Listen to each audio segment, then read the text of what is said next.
Hello friends, welcome back to the tutorial lab.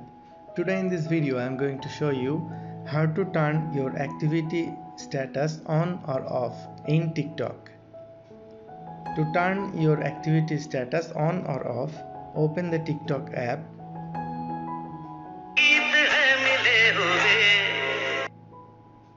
You can turn your activity status on or off in your privacy setting at any time. Keep in mind that when you turn off activity status, you and your mutual followers won't see each other activity status, even if they have it turned on. If you want to turn on or off your activity status, tap the profile icon from the bottom right corner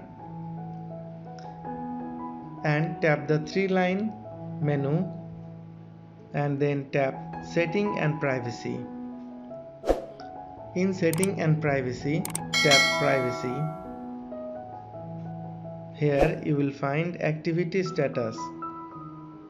Find the toggle icon next to the activity status to turn on or off. The setting is turned off by default. Friend, that was our today's video. I hope you like this. Please give a thumbs up and share with your friends. Thanks for watching.